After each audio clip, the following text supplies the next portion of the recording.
fenómeno de estas dimensiones, por lo menos en el tiempo que yo he estado en Ferromex. Sabemos que se ha dado en otras partes de la República Mexicana, pero como un tema que concerniera a Ferromex, ¿no? Y bueno, obviamente, ese fue lo que motivó la decisión del día de ayer, por la preocupación, la prioridad que le damos a los migrantes. Esto nos llevó a suspender estas corridas de los trenes que transitan rumbo a la frontera con los Estados Unidos. Y bueno, pero esto afecta a la clientela de Ferromex porque se suspende el traslado de carga. Hoy leía por la mañana una crónica señalando que la carga suspendida, que no va a llegar en tiempo y forma, de acuerdo con los contratos que ustedes tienen, equivaldría a que si elimináramos de las carreteras cerca de 1,800 tráileres. Así es, como he comentado, Ferromex corre en un día aproximadamente 200 trenes. En este caso, la cifra que ayer se decidió fueron 60 trenes en donde, por diferentes motivos, o no podían transitar porque las vías estaban obstruidas por migrantes, o iban en algunos de los equipos iban migrantes a bordo. Entonces se tomó esa decisión. Ahora se está revisando minuto por minuto cómo cambia la situación, cómo algunos hemos logrado persuadirlos de que se bajen del equipo y que continúen su trayectoria por otro camino, y en otros casos pues siguen llegando migrantes. Entonces es un tema en continua evolución, pero lo que para nosotros es prioritario es el cuidado de la integridad de las personas migrantes y ver que haya seguridad en las condiciones en las que viajan.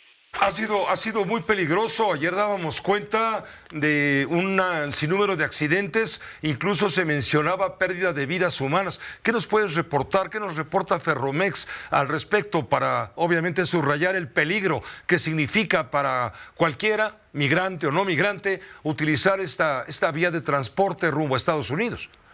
Sí, es un transporte de carga en que los diferentes carros no están preparados para recibir personas, o sea, no es transporte de personas, entonces no tienen pues condiciones para que esa cantidad de personas viajen arriba de las góndolas o de los tolvas graneleras, o en algunos casos de los carrotanques. O sea, no están diseñados para eso, y como has podido observar tú y tu público, van un número incontable de migrantes a bordo de estos trenes, y que, bueno, pues sus condiciones van a cierta velocidad, van lo que tienen que hacer con un destino fijo, y entonces no estamos preparados para manejar esas multitudes. En segundo lugar, no nada más en el momento que van arriba, que lleva cierta velocidad, en el momento en que suben o que buscan bajar, también hay muchos riesgos, porque los trenes, se están acomodando, se bajan, y en el momento que están tratando de subir puede haber un accidente que puede ser fatal o que puede ser que queden lesionados de alguna manera. ¿Están ustedes en comunicación con las autoridades federales, concretamente con el Instituto Nacional de Migración, para tratar de encontrar una solución inmediata a este problema que implica peligro incluso de muerte? Sí, estamos en comunicación constante con el Instituto Nacional de Migración y con la Guardia Nacional, que nos han ayudado a exhortar a algunos de migrantes a bajar de los ferrocarriles y usar otro medio de transporte. Y es una comunicación que ha sido a lo largo de los años, en que hemos tenido diferentes crisis migratorias. Lo que pasa es que esta sí es, pues como te decía en un principio, no la habíamos visto antes, y sí es una cantidad de personas que no es fácil manejar. Y además vienen un número importante de familias con niños y niñas que también suben al ferrocarril y que hacen todavía el trayecto aún más peligroso.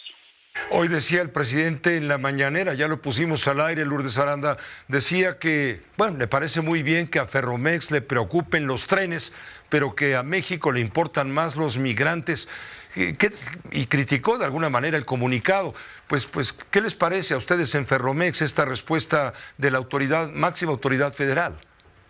Bueno, creo que que nuestro comunicado el día de ayer fue claro para informar tanto a los grupos de migrantes que quieren subir al ferrocarril, que nosotros no los íbamos a mover, entonces que no podría ser un medio de transporte, como para comunicárselo a nuestros clientes.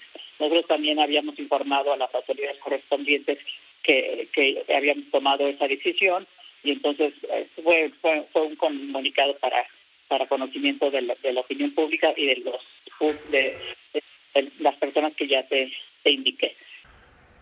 Bueno, yo creo que el trasfondo de esto es que los flujos migratorios siguen siendo muy importantes y creo yo que van a seguir incrementando este año. Vamos a cerrar un 2023 con un flujo mayor que el año pasado. Hay que recordar que hubo 2.7 millones de detenciones por parte de la patrulla fronteriza en 2022 y yo creo que este año se va a superar esa cifra. Lo mismo lo que veíamos de la Comisión Mexicana para el Refugio, pues vamos a llegar casi a 150,000 solicitudes de refugio, pero sin tener claro cuáles son las políticas y acciones para integrar de manera adecuada a las y los migrantes. ¿Qué hay más allá de la militarización, de la securitización y de la amenaza? Y creo que eso es lo importante y el tema realmente de fondo. Otra cosa importante, Pepe, a mencionar es, bueno, vemos muchas unidades familiares, vemos también cada vez más a personas, por ejemplo, de África, seguimos viendo a muchos migrantes de Cuba, de Haití, incluso el presidente Biden el día de ayer mencionaba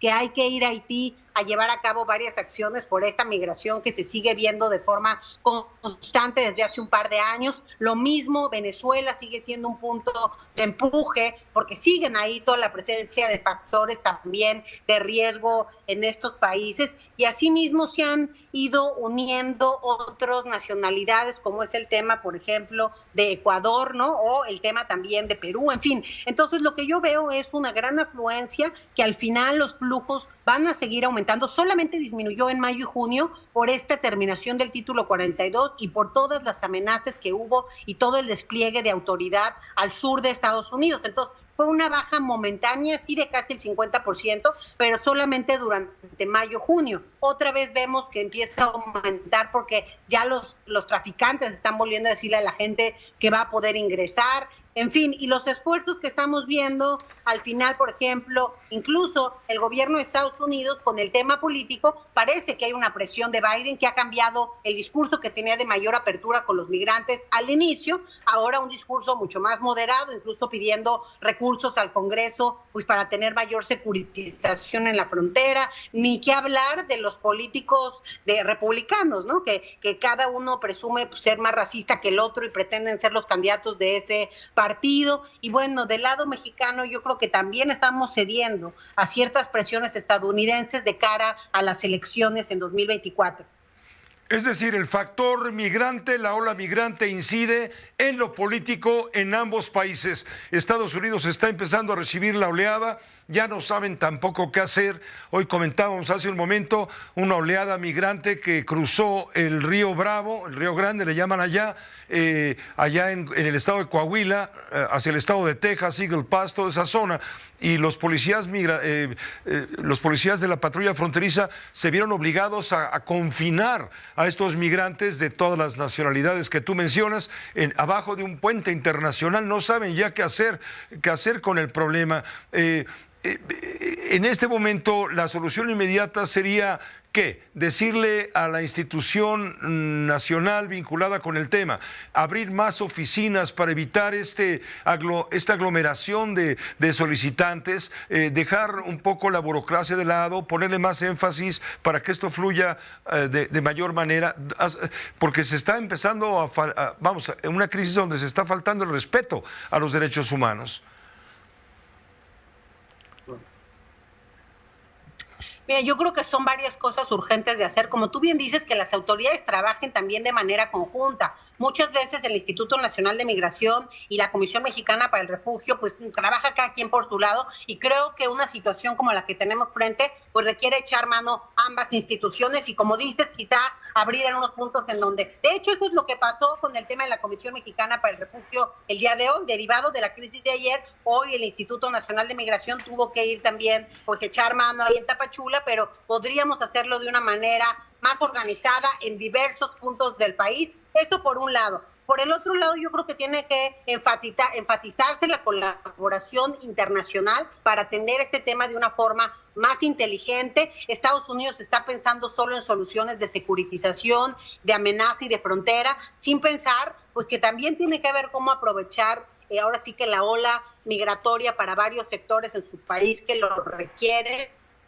Y bueno, también pensando que muchas de las personas van a reencontrarse con sus familias. Otra cosa importante es atender también estas causas. De hecho, muchos de los migrantes ya no se van por la necesidad económica y la falta de oportunidades, sino por temas de inseguridad, por el riesgo a perder la vida, por amenazas de muerte, y por ello es que vemos unidades familiares completas migrantes. Entonces, también hay que trabajar todo ese tema de manera urgente, particularmente en algunos puntos de la región y en México, porque hay que recordar también, Pepe, que México durante una década pues no era un país realmente de llegar a Estados Unidos, es decir, se hablaba de una migración tasa cero, eran más los migrantes que regresaban que los que se iban, y a partir de mediados de 2020 a la fecha, otra vez hay una migración mexicana muy importante. El año pasado cerramos, según las cifras de la patrulla fronteriza, con 850,000 mexicanos detenidos por esta autoridad, siendo el primer lugar. La opinión de la experta respecto a las causas, los problemas de la migración, yo quiero ver mucho más desde el punto de vista político.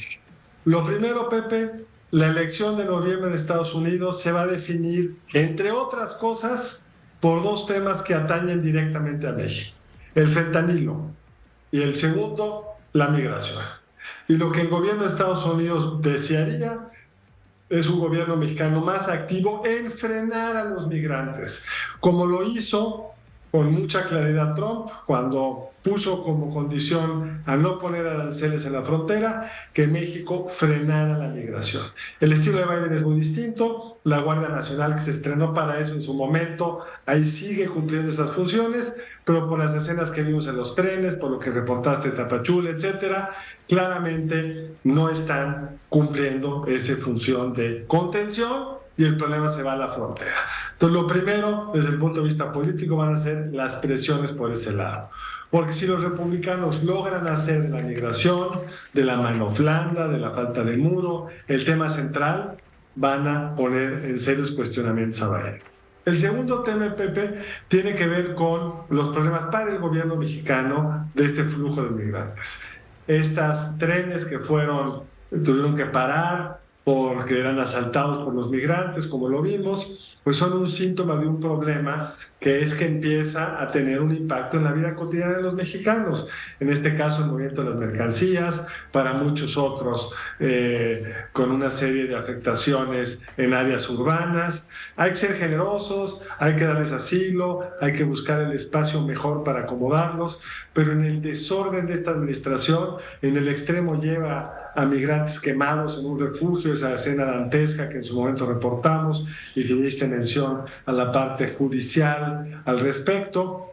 Hoy, hasta ahora, el tema migrante no ha sido un tema en México, no tenemos ninguna corriente xenofóbica, ningún político que esté pidiendo contenerlos, maltratarlos, expulsarlos. Afortunadamente ha ganado la visión humanista. Pero si no somos capaces de proveerles las condiciones en los refugios, el servicio de migración pronto y expedito, los mecanismos para integrarlos a la vida económica y social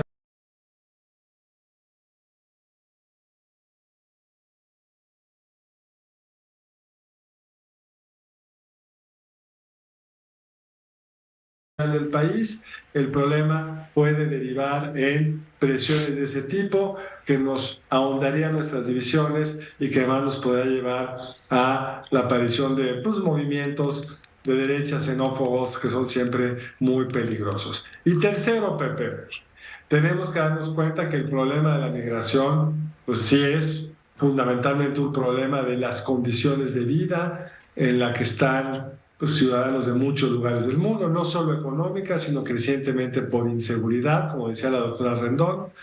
Pero México es hoy, otra vez, un gran expulsor de migrantes. Este año todo lo parece indicar que vamos a llegar a niveles récord de expulsión de mexicanos a Estados Unidos. No sabemos los que entran, sabemos los que contienen en la frontera y nos regresan. Hay aquí también un problema social. El presidente López Obrador, durante su campaña, nos dijo que uno de sus objetivos es que ningún mexicano tuviera que irse del país por razones económicas o de otro orden, que tuviera que dejar su comunidad y migrar a los Estados Unidos. Hoy el discurso ha cambiado, agradece a los mexicanos que mandan remesas, los heroicos mexicanos que tuvieron que dejar su familia, porque las condiciones mexicanas no son las correctas, no son las adecuadas, y creo que lo que más vamos a estar viendo en los siguientes meses no es la expulsión económica, finalmente la economía mexicana va razonablemente bien, sino la expulsión que deriva de la crisis de criminalidad en amplias zonas del país, que además de ser inhumano, además de ser una falla fundamental del Estado mexicano, puede ir generando una tensión política con los Estados Unidos más profunda al respecto. La información, para ser de calidad, debe ser confirmada siempre como un elemento indispensable de la ética y del profesionalismo de quienes ejercemos la comunicación. Y en efecto, una vez que encontramos ese tuit que fue ayer, al filo de las 12 del día, a las 3:47 lanzo ya uno, que es el resultado de una revisión que hacemos, de una primera revisión que hacemos en la mesa de redacción, y donde encontramos 6 párrafos transcritos de manera textual y sin citar de parte de Xóchitl Gálvez en el informe de actividades, que es una de las variantes con las que se puede titular en la Facultad de Ingeniería, informe de actividades que presenta para titularse en efecto como ingeniera en computación.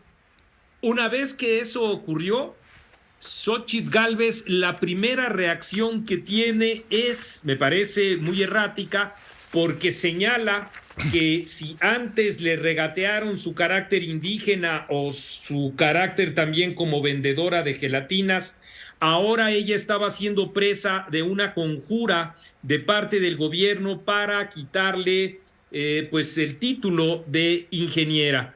Nosotros en Etcétera estamos muy lejos, pero muy lejos de ser parte de ningún tipo de conjura, sobre la base de que nuestras definiciones editoriales siempre han sido críticas y lo seguirán siendo del gobierno actual. Y tampoco somos autoridad académica.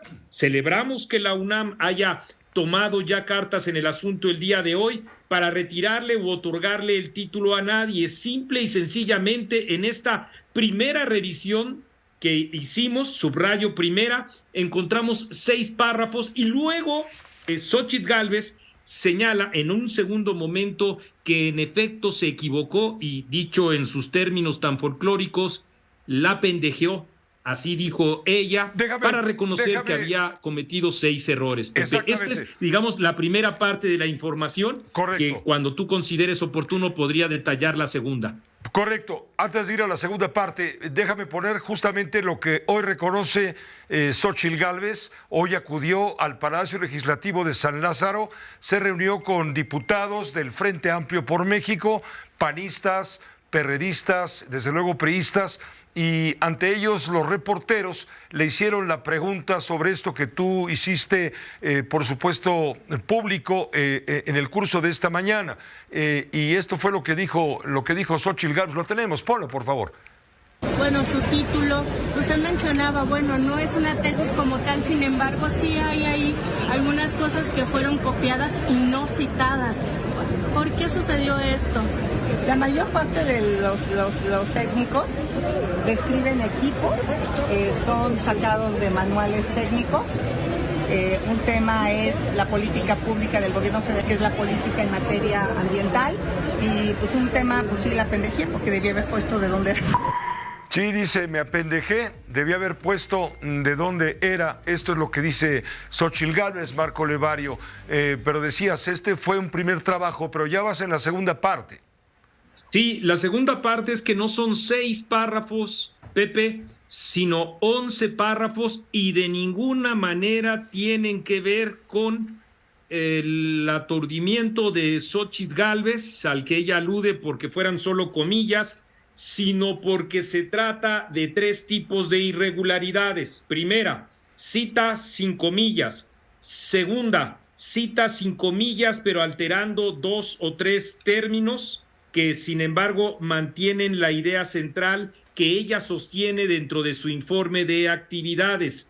Y 3, la reproducción también sin comillas de una tesis que para ser ingenieros presentaron 2 estudiantes del Instituto Politécnico Nacional, junto con una imagen que ellos tienen como original, hizo lo propio Xóchitl Gálvez. Es decir, no estamos en presencia ni de un aturdimiento como el que ella se refiere, sino de un acto deliberado para llevar a cabo un trabajo académico que no corresponde con los rigores académicos a opinión nuestra. Desde luego no somos autoridad y ya veremos qué resuelve la universidad, pero no se encuentran ni en la bibliografía mencionadas esos documentos que Xóchitl Gálvez trata de minimizar como si fueran solo documentos técnicos, y no es así. Incluso hace pasar como propia esta última vertiente que te acabo de señalar de una tesis del Instituto Politécnico Nacional. Naturalmente, las precisiones se encuentran, si me lo permites, en el portal www.etcetera.com.mx para que el lector y el radioescucha acucioso puedan entrar exactamente a los links y se den cuenta y verifiquen que en efecto, que eso es lo que importa para el periodista siempre, tener audiencias no que le crean, sino que verifiquen que esto que estamos diciendo así ocurrió. En efecto, en todos los países las fiestas patrias suelen ser maravillosas y México no es la excepción. Aquí, durante los días previos, se adornan las fachadas de las casas y los edificios con foquitos de colores y símbolos mexicanos y se colocan banderitas en las antenas de los coches. Al llegar el día de la fiesta, se congregan multitudes en las plazas públicas para cantar algunas estrofas del himno nacional, se disparan miles de cohetes y pirotecnia que embellece fugazmente el cielo de la noche. Las autoridades lanzan vivas y ahora hasta mueras, rindiendo pleitesía al ser nacional y a los héroes que, según la historia oficial, nos dieron patria. Destacan los vestidos folclóricos y los sombreros picudos de ala ancha. Los alipuses hacen que muchos se desgañiten, expresando su fervor, y los gendarmes evitan excesos de los alcoholizados. Y el lleno, José, y el relleno de las plazas públicas no los garantiza la gracia y simpatía del gobernante en turno, sino la atracción de las bandas o conjuntos musicales contratados para el efecto. Al amanecer, el día siguiente, solo queda el olor de pólvora, el aire más contaminado y mucha basura. Por lo demás, todo queda igual. Los empleados de limpia hacen su trabajo y dejan el lugar como estaba antes del arribo de las patrióticas multitudes. Los desfiles militares son especialmente imponentes, con caballos, cañones y trabucos sobrevolados por aviones de guerra, rindiendo culto a las insignias e instituciones del país. Sin embargo, José, debemos crear conciencia entre los mexicanos, principalmente, en los niños y jóvenes, que el verdadero patriotismo no es solamente un sentimiento, una emoción pasajera, sino un compromiso. Y la medida en que cumplamos con nuestros deberes cívicos y políticos será nuestra verdadera calidad de ciudadanos. Recordemos, José, que hay un solo día, en el cual todo el poder transformador se deposita en los ciudadanos. Es el día de las elecciones.